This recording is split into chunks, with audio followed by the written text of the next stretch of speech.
Welcome, dear viewers. You're watching us on ERi-TV, presenting you the domestic and international news prepared for this session live from our headquarters in Asmara. I'm Hermel Lagermay, inviting you to join us on our tonight's news broadcast. Let's start with the major headlines. Eritrea participates at International Civil Aviation Organization Assembly. World Cerebral Palsy Day observed in Central Region.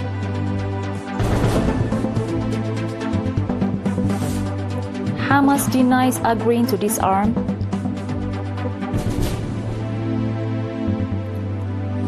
And OPEC plans to raise oil production by 137,000 barrels per day in November. In a detailed domestic news, the Eritrean delegation led by Mr. Paulos Kassai, Director General of Civil Aviation of the State of Eritrea, participated in the 42nd session of the International Civil Aviation Organization ICAO Assembly, which was held from 23rd September to 3rd October in Montreal, Canada. At the session, Mr. Paulos delivered a speech focusing on aviation safety and security. Noting that the safety and security of aviation are core functions of the industry and that Eritrea is earnestly working in this area, Mr. Paulos stated that the sovereignty and territorial integrity of member states are being violated under the guise of international laws, conventions and regulations.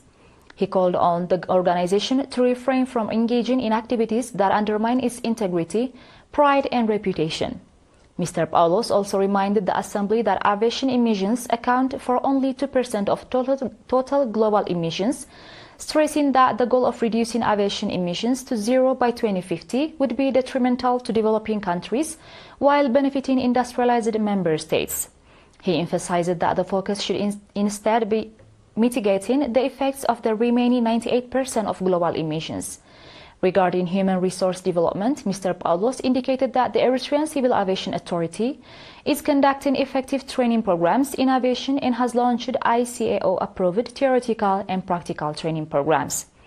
On the sidelines of the session, the Eritrean delegation held meetings with representatives from Russia, China, Sudan, the Republic of Korea, Spain and Singapore, and discussed areas of cooperation and coordination on matters of common interest.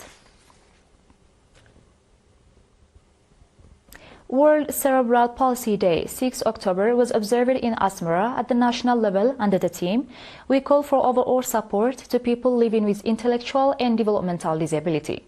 Mr. Yasin Ahmed, chairman of the National Association of Intellectual and Developmental Disability in the Central Region, stated that cerebral palsy is one of the most common physical disabilities affecting vulnerable individuals, and that with proper care and social support, those living with the condition can gradually improve.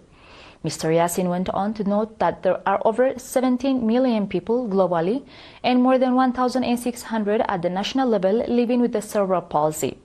Mr. Yasin also highlighted that Eritrea is registering encouraging progress in ensuring the rights of citizens with intellectual and developmental disabilities. He called on every citizen to create a conducive environment that enables those with disabilities to lead normal lives. Mr. Tedros Sahaya, representative of the Ministry of Labour and Social Welfare, on his part, called for reinforced efforts and contributions from both governmental and non-governmental institutions to ensure that citizens with disabilities live normal lives free from discrimination. World Cerebral Palsy Day is being observed for the 14th time internationally and for the 7th time at the national level. Dear viewers, do stay tuned for our international news right after the short break.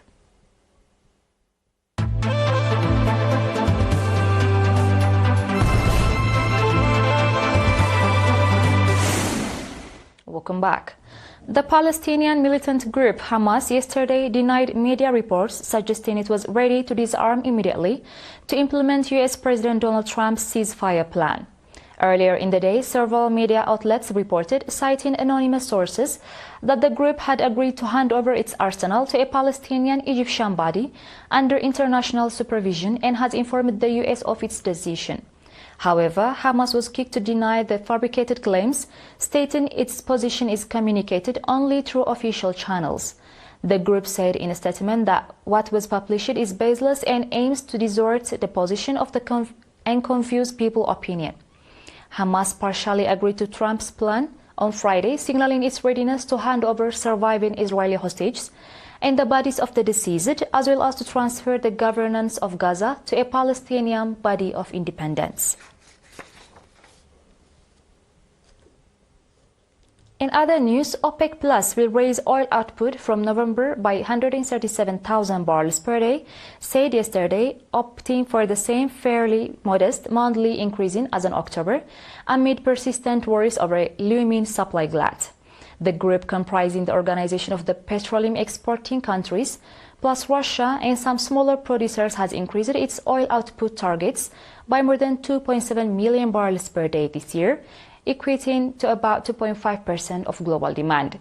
In a statement, the group said the move was due to a steady global economic outlook and current healthy market fundamentals.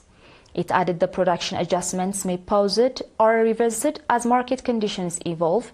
Along with Saudi Arabia and Russia, the group that met Sunday is made up of Iraq, the United Arab Emirates, Kuwait, Kazakhstan, Algeria, and Oman. Their next meeting is scheduled for November 2nd. Dear viewers, we are done with the news prepared for the session, and now it's time for a quick recap of the major headlines.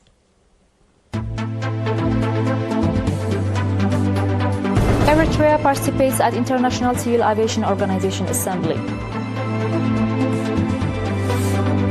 World Cerebral Palsy Day observed in Central Region. Hamas denies agreeing to disarm.